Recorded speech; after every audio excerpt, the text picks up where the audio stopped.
what do you make of the Crimea bridge attack? Because that was another huge event that took place since the last time that you and I spoke. And, on the day that it happened, the Ukrainians practically were, they were glowing and boasting and showing off about it. Zelensky, the SBU. Do you think they were helped with that attack too, with that operation? If you're going to do something like this, I can guarantee you that you don't, first time you drive a truck using the film disguise technique over the bridge isn't during the attack.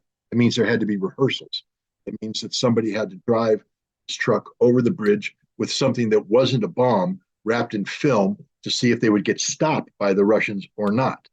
You don't, this isn't guesswork. You don't go through all this problem exposing potential, exposing networks, basically compromising the networks just to be discovered for the attack. So you do rehearsals, and you don't just do one rehearsal, you do several rehearsals to make sure that it's a repeatable event, that you didn't just accidentally get through the first time. I don't know how many rehearsals they would have done, at least 2, maybe 3. But now what we're saying is this is a timely event. I mean, this takes time. So this wasn't something that was just planned today. It's been planned for a long time. And you ask yourself, why did they attack on the day they did? Putin's birthday, very symbolic date. So let's assume that they were attacking on Putin's birthday to score a propaganda victory. That means that this attack was planned well in advance of this. This isn't Ukraine suddenly decide they want to do something.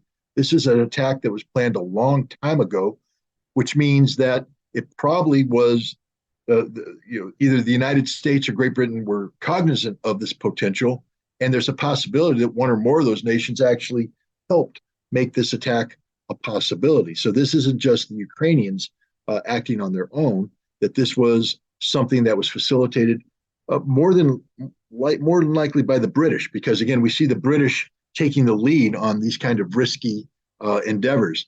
So I think that the MI6 was involved. I don't believe the Ukrainians had the intelligence infrastructure in place in the nations necessary to pull this off. I think they were given help by the British, not only to plan this, but to execute this. But now we say, okay, on that day they felt good. They were all taking selfies by the big giant stamp. Ask the Ukrainians how they feel about it now.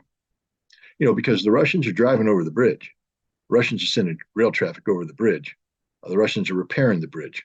Yeah, they fixed it quite quickly. Ukraine's power grid's out. People are living in the dark, queuing up for water. How many are taking selfies today? How many Ukrainians think that that was a good trade-off? I think it was one of the dumbest things Ukraine ever did. And this war is one of the dumbest things Ukraine ever did. So it's just one more dumb thing in a list of dumb things. But this didn't give Ukraine any advantages whatsoever. It's put Ukraine at an extraordinarily disadvantage. It's empowered the Russians with anger, with righteous indignation. I think the Russians are redoubled in their efforts. Didn't weaken Russian resolve. I think Russian resolve has been increased by this. And, the timing. You time this at a time when Russia's building up its strength, putting in a new general who has the ominous nickname of General Armageddon. What did you think a General Armageddon was going to do? Roll over and play dead? No, he's taking out your power grid right now while he's building up his military to defeat you decisively on the field of battle.